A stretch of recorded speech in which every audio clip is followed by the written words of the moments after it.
Welcome back everyone. This video is about day 2 and 3 of my summer 2020 motorcycle tour from London to northern Norway, and it is the second video in the series. So in this video you find me taking the ferry from Rostock in Germany to Trelleborg in Sweden, which took about 6 hours. I thought there's no reason to show, myself driving on the autobahn slash motorway in Germany. And I think at one point, if you're curious, if you want to know how fast I drove, I think I did about 180 kilometers. As you probably saw from my previous video, I packed quite heavily, I packed on a budget, and it really wasn't safe to go faster than that. If not for the extra weight, for sure I would have tried the top speed, because I'm not scared, and I think it's fun to see what the machine is capable of in a safe environment, and legally as well. So Germany is a perfect place for do that. On the screen now you see a lovely creative that I did of European route E6, also known as Norwegian route 66. This route starts in Trelleborg in Sweden, where I got off the ferry that I took in Germany, and goes all the way north to Norway and ends at the Norwegian / Russian border town called Kirkenes.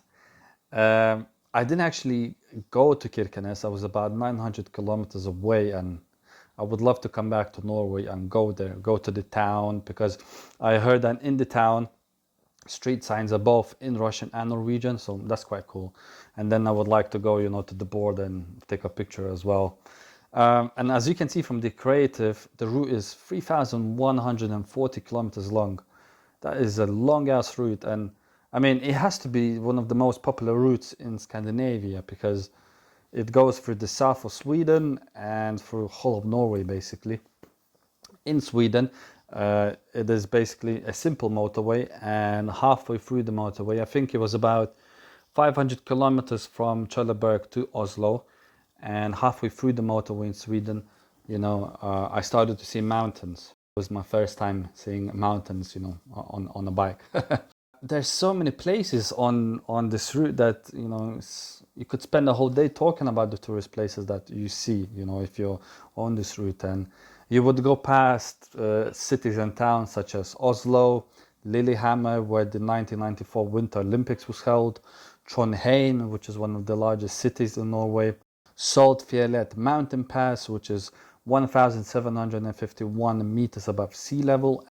And if you'll be driving on the mountain pass, which you will most likely do if you're going up north, you will go past the Arctic Circle Center, which I did.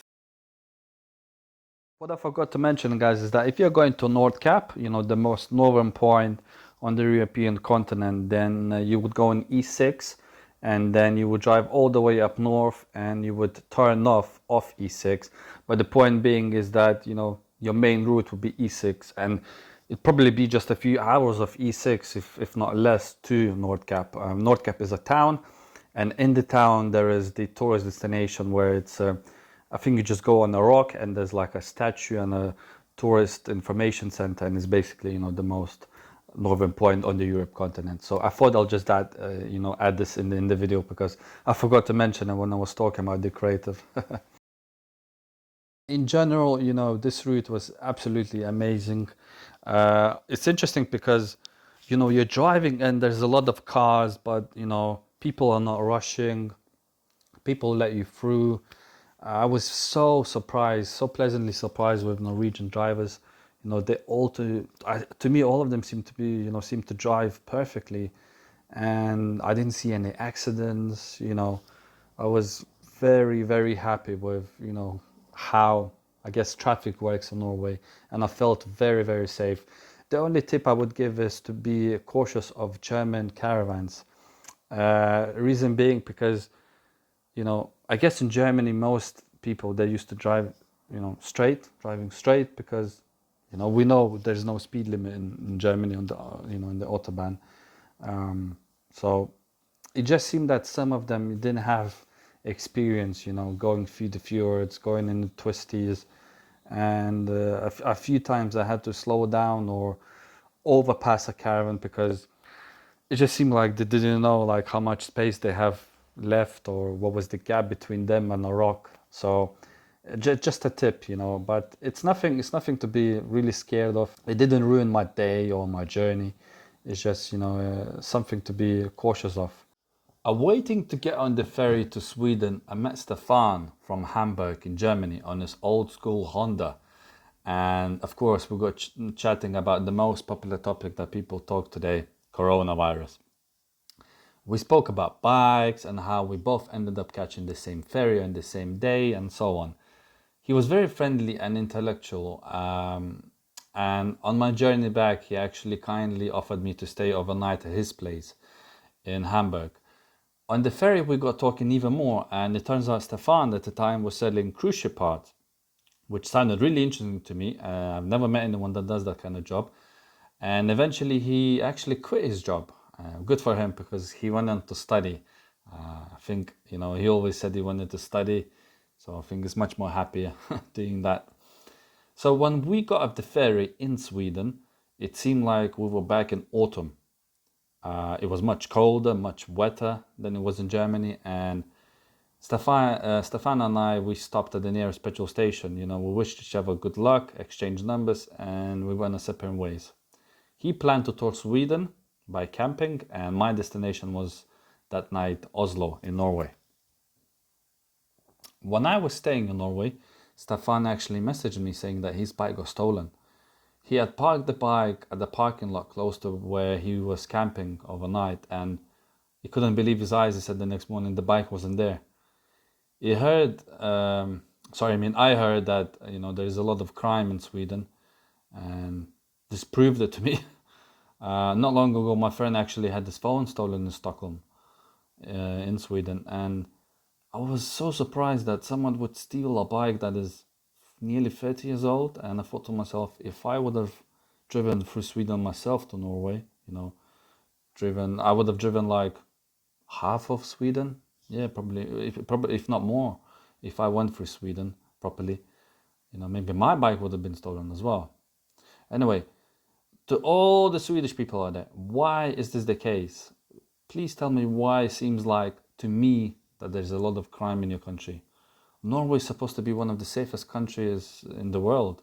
So why is Sweden different? Why? I am very curious. Please tell me, guys. Close to the Norwegian border, the sky was absolutely stunning at night when I was riding up, to cross the border into Norway.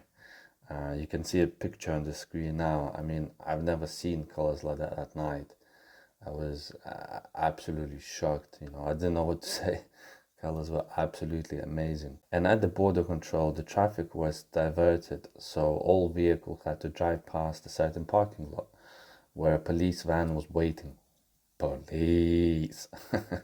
And the reason why I was crossing the border at night was because at the time, any travelers, that went through Sweden were not allowed to stay overnight in Sweden if they wanted to cross Norway, or they had to be, driving through or living in a certain section / area in Sweden. So, I drove during the day, and then at night I, crossed the border. And on the screen you can now also see a picture of the border. Not a picture that I took, just a picture I took offline. So the police officer kindly asked me where I was coming from, where I was going to, and where, interestingly, I was going to stay the first night in Oslo. So I showed them my Airbnb booking. They verified my details and I simply drove off. I was beyond excited, and I pinched myself a few times, that I actually, came to Norway, on my bike, and that I came back to Norway because I've been to Norway before, and that, most of the trip, was the excitement was to get to Norway, which is where the trip actually started. Unfortunately, I didn't get to sightsee Oslo as I was only sleeping there for one night. But what did impress me about Oslo, the time I was there, is the city motorway system. The roads were just huge, all clean, the tarmac seemed brand new. It was an absolute joy to ride in Oslo and up to Oslo in Norway. As in every city in Norway, the fjords were absolutely stunning, and Oslo has fjords as well, of course. I really want to come back to Oslo to explore the city as much as possible. I thought I'll tell you guys a little bit about Oslo. I picked a few facts online about the city. So, Oslo residents apparently are Norway's healthiest people. According to official government statistics, the city of Oslo has many people with good self-assessed health, good dental health, and healthy lifestyle habits. The next fact is that apparently most of Oslo consists of forest.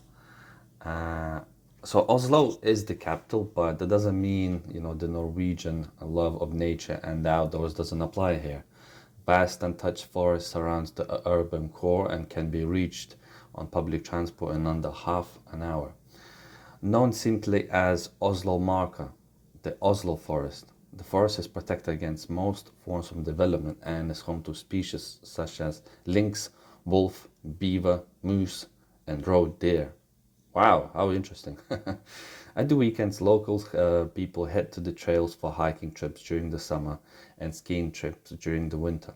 The most central and largest area is Nordmarka. For a taste of Nordmarka, you should take the line 1 of the T-Bane to its end station at Frognersten and choose your trail. I hope I pronounced that correctly. And then the third fact that I picked out, guys, is that the Nobel Prize is awarded in Oslo. I'm curious if many people knew this, or if people are surprised. I was surprised. I didn't know this. So Oslo's distinctive Brown City Hall plays host to the award ceremony of the Nobel Peace Prize every autumn. The recipient is selected by the Norwegian Nobel Committee as per wishes stated in Alfred Nobel's will. How interesting. I really didn't know that. I thought that actually the Nobel Prize was given out somewhere in America. So to me, this was, kind of a shock finding this out. We are at day 3, guys, of the trip to Northern Norway. So my day 3 started at the Airbnb place I was sleeping at in Oslo. Here's a picture of it. It was a lovely day. The sky was clear and it could have not been a better day to go out on the bike. I was able to see my bike from the living room, and I have never experienced that. And because it's in a fjord, the view was even more stunning. The bike and the fjord, and me looking at both. The background from the living room. So for this day, I plan to visit Vøringsfossen waterfall, which is the 83rd highest waterfall in Norway at 182 meters in Eidfjord, and then stay in Bergen, which is the rainiest city in Norway, overnight. So the total distance that I plan to cover for this day was about 470 kilometers.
Driving up to Vøringsfossen waterfall, I was climbing higher and higher, and from around Haugastolsvegen on the 7th road, the landscape started to change dramatically, and I realized I was on a mountain pass, and I had never been on a mountain pass, and there was snow on the sides, there were more tourists, you know, but it was still warm. It was still more than 20 degrees, so you know, you could stay outside with your t-shirt. So the twisted roads and being able to see kilometers ahead of you, you know, that was an absolute joy. It's, you know, it's nature. There was pretty much, you know, nothing there, just some tourists, and then just mountains, some cabins, you know, stuff like that. And I had never seen anything like that. So the emptiness and the nature was absolutely stunning to me. It was new to me.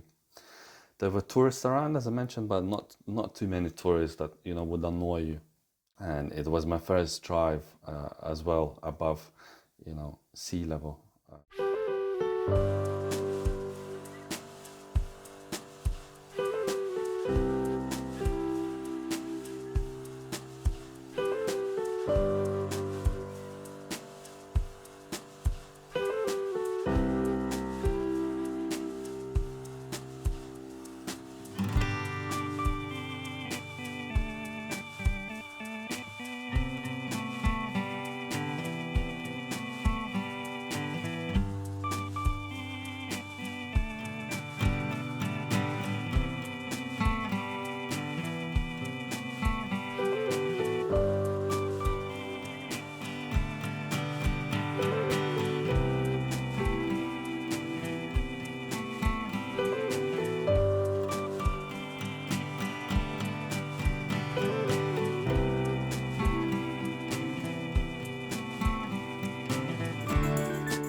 It turns out that the Vøringsfossen waterfall is one of the most visited tourist places in Norway. I did research the waterfall before, so I did know this before, and it definitely showed as there were a lot of tourists.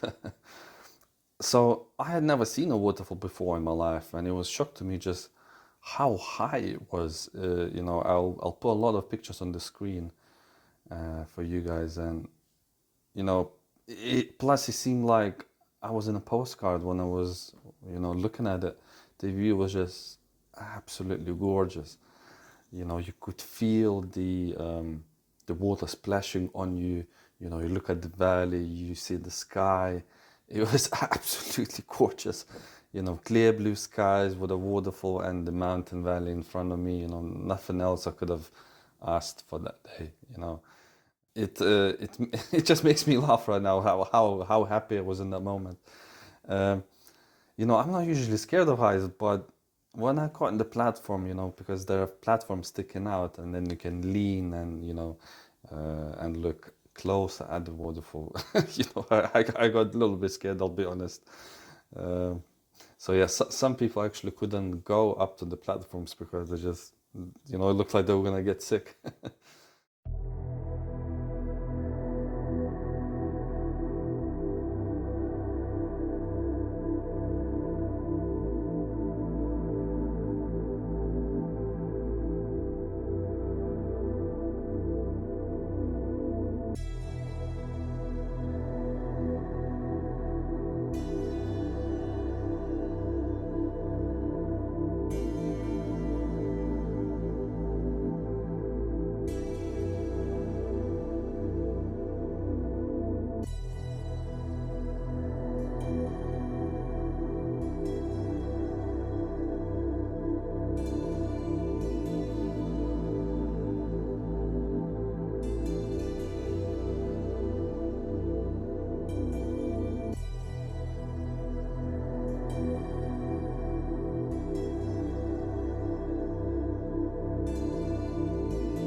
please subscribe to my channel if you haven't already, and set the notification settings to all on the small bell on the right hand side. And of course, please like, share and comment on my videos.